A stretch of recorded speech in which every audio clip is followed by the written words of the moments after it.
Salam, selamat sore para bapak-bapak prianya Allah. Dalam kesempatan ini saya akan membawakan sebuah renungan mengenai identitas yang jelas sebagai anak Tuhan. Bapak-bapak yang dikasihi Tuhan, kalau di dunia kita punya KTP, ya, punya SIM, ada STNK, itu adalah identitas kita di dunia. Misal kita tidak mempunyai KTP, ya, maka kita akan kesulitan mengurus segala sesuatu. Misalnya mau buka rekening, mau ngurus BPJS, atau segala urusan di kantor desa, kecamatan akan kesulitan. Demikian juga kita, ya, misalnya kita ada di jalan raya berkendara di dalam kota atau di luar kota. Bila kita tidak mempunyai SIM sama STNK, ya, maka kita akan urusannya ruwet, ya. Kita bisa urusan sama polisi, ya. Kalau kita tidak punya KTP, maka kalau di jalan bisa urusan dengan Satpol PP, ya. Bapak-bapak yang dikasih Tuhan, ya, kita sebagai anak Tuhan harus punya identitas yang jelas, identitas secara rohani, ya, identitas rohani. Mari kita baca renungan kita dalam 2 Korintus pasal yang ke-6 ayat yang ke-16 sampai 18. Saya bacakan. Apakah hubungan bait Allah dengan berhala? Karena kita adalah bait dari Allah yang hidup menurut firman Allah ini. Aku akan diam bersama-sama dengan mereka dan hidup di tengah-tengah mereka, dan aku akan menjadi Allah mereka, dan mereka akan menjadi umatku. Sebab itu keluarlah kamu dari antara mereka dan pisahkanlah dirimu dari mereka, firman Tuhan.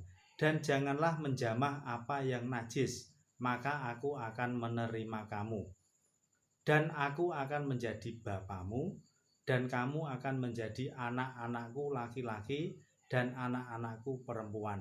Demikianlah firman Tuhan yang Maha Kuasa. Bapak-bapak yang dikasihi Tuhan, ya, bagaimana dengan identitas kita sebagai anak Tuhan, identitas rohani, ya. Identitas rohani kita sebagai anak Tuhan. Yang pertama yaitu identitas kita bisa melihat dalam 1 Yohanes 3 ayat 10, yaitu identitas yang pertama melakukan kebenaran dan mengasihi sesama, ya. 1 Yohanes 3 ayat 10. Inilah tandanya anak-anak Allah dan anak-anak iblis. Setiap orang yang tidak berbuat kebenaran dan tidak berasal dari Allah, demikian juga barang siapa yang tidak mengasihi saudaranya. Ya, bapak-bapak yang dikasihi Tuhan, identitas yang pertama adalah melakukan kebenaran dan mengasihi sesama, ya, seperti ayat tadi 1 Yohanes 3 ayat 10. Identitas yang kedua yaitu membawa damai bagi orang lain, ya. Matius 5 ayat 9. Berbahagialah orang yang membawa damai, karena mereka akan disebut anak-anak Allah. Nah, ini adalah identitas yang kedua. Berikutnya, identitas yang ketiga yaitu hidupnya berbuah pertobatan dan ada buah-buah roh, ya.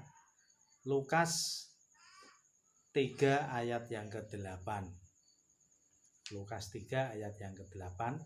Jadi hasilkanlah buah-buah yang sesuai dengan pertobatan, dan janganlah berpikir dalam hatimu, Abraham adalah bapa kami, karena aku berkata kepadamu, Allah dapat menjadikan anak-anak bagi Abraham dari batu-batu ini.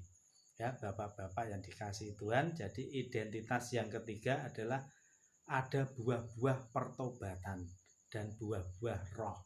Jadi identitas yang ketiga adalah ada Roh Kudus, ya, Roh Kudus yang menghasilkan buah-buah pertobatan dan buah-buah roh. Jadi Roh Kudus sebagai meterai itu harus berbuah, ya. Bapak-bapak yang dikasihi Tuhan, identitas yang terakhir kita sebagai anak-anak Allah, ya, adalah menjadi pelaku-pelaku firman. Kita buka dalam 1 Yohanes 5 ayat yang kedua. Inilah tandanya bahwa kita mengasihi anak-anak Allah, yaitu apabila kita mengasihi Allah serta melakukan perintah-perintahnya. Nah, ini adalah identitas kita yang terakhir, adalah menjadi pelaku-pelaku firman Tuhan. Nah, bapak-bapak yang dikasihi Tuhan, bagaimana bila kita tidak mempunyai identitas sebagai anak Tuhan? Nah, kita buka dalam Wahyu 3 ayat 16. Wahyu 3 ayat 16. Jadi karena engkau suam-suam kuku dan tidak dingin atau panas, aku akan memuntahkan engkau dari mulutku. Nah, bapak-bapak, para prianya Tuhan, jadi kalau kita tidak mempunyai identitas di hadapan Tuhan itu sama dengan suam-suam kuku. Jadi identitas kita itu abu-abu, tidak jelas, ya Bapak Ibu, bapak-bapak maksudnya, ya. Ini kita akan dimuntahkan. Nah, yang kedua, bila kita tidak mempunyai identitas yang jelas atau tegas di hadapan Allah, Matius pasal yang ke-7 ayat yang ke-23. Saya baca, pada waktu itulah aku akan berterus terang kepada mereka dan berkata, aku tidak pernah mengenal kamu, nyalah daripadaku, kamu sekalian pembuat kejahatan. Nah, bapak-bapak, ini adalah sebuah renungan singkat dari saya.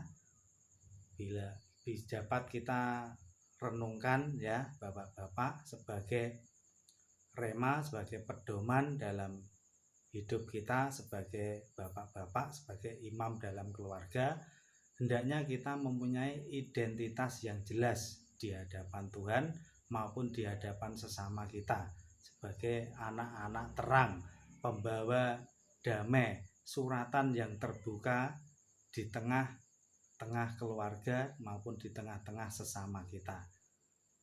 Amin. Tuhan memberkati. Salam.